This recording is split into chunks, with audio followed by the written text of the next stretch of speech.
सीताम नामी ग्रामीस्थाने मध्ये पंचकन्या सप्तकन्या देवालय सन्निधौ ये कालयुक्त नाम संवत्सरे रविः दक्षिण उत्तरायणे मासोत्तमे मासे फाल्गुन मासे मासोत्तमे सिक्किम मेडिकल साइन्स युनिभर्सिटीको हामी त्यहाँनिर मनेराम भन्ज्याङमा हामी फेरि शिलान्यास गरेर त्यहाँ पनि हामी काम गर्छौं।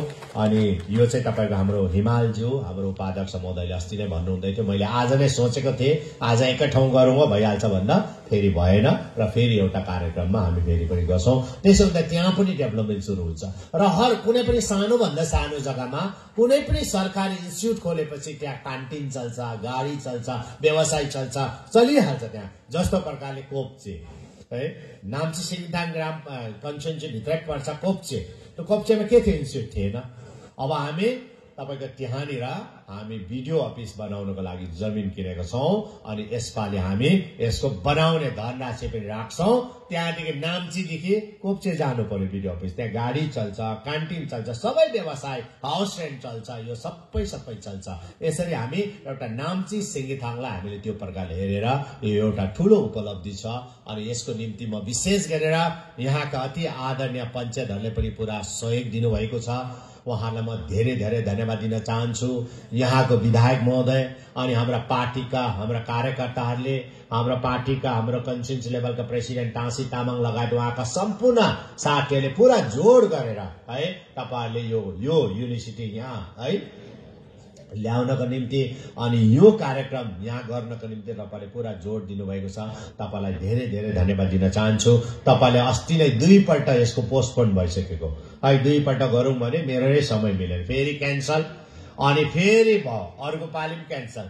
त्यसो हुँदा चाहिँ कम्पनी हाम्रो जो मालिकहरू जो युनिभर्सिटी बनाउने चान्सलर भाइस चान्सलर चाहिँ के भएछ भन्दा होइन हामीसँग चाहिँ मुख्यमन्त्री रिसाएको रहेछ है, त्यसले गर्दा नआएको रहेछ भन्ने कुरा पनि भएछ।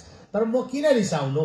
जसले यहाँ आएर बिल्डिङ बनाउँदैछ, जसले यहाँ आएर हाम्रो नानीहरूलाई पढाउँदैछ, जसले आएर यहाँ खर्च गर्दैछ, हाम्रो तपाईको नानीहरूलाई नोकरी उसँग किन रिसाउने?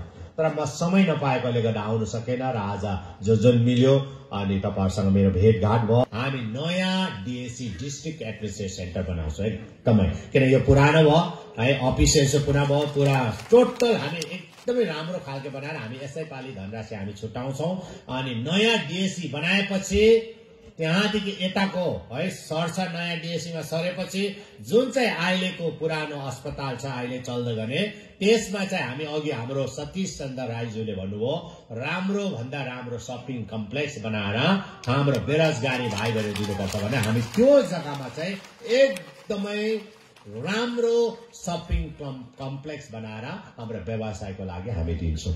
यो हाम्रो प्लान छ।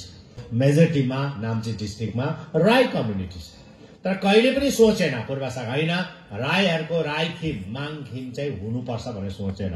तर आज हेर्नुस् नाम्ची सिङ्गीथाङ भित्र नै आज माङखिम बनिँदैछ, निर्माण हुँदैछ अनि धमाधम हुँदैछ। हामी जति सक्दो छिटो सक्दा तपाईहरुको मिटिङ गर्ने, नभए त पहिलाहरु हाम्रो है एसोसिएसनले मिटिङ गर्नु पर्दा होटेलमा जानुपर्ने, कुनै कसको घर माग्नु पर्ने, अब हाम्रो माङखिममा अब मिटिङहरु हुन्छ। त्यस्तै भयो अनि हामीले गुम्पा जति बनाउनु पर्ने है, जस्तो आले गुम्पामा पनि हामीले सहयोग गर्यौं अनि बुमटार गुम्पामा त अहिले तपाईको भव्यताको साथमा बनिँदैछ, त्यो भयो।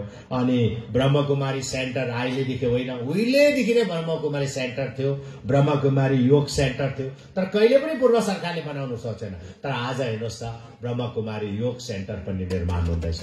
यो एउटा ल्यान्डमार्क हो नि है, यहाँ त पूरा तपाईको कहाँ कहाँबाट वर्ल्डबाट सारा संसारबाट यहाँ भक्तजनहरू आउँछ, यो कुरालाई हेर्न आउँछ भने चाहिँ आज नाम्चीमा बनिनु भनेको एउटा सबभन्दा ठूलो कुरो हो है। हामीले यसरी जति पनि छ अब व्यक्तिगत रूपमा त हामीले जति सक्दो काम गर्ने कोसिस गर्यौं।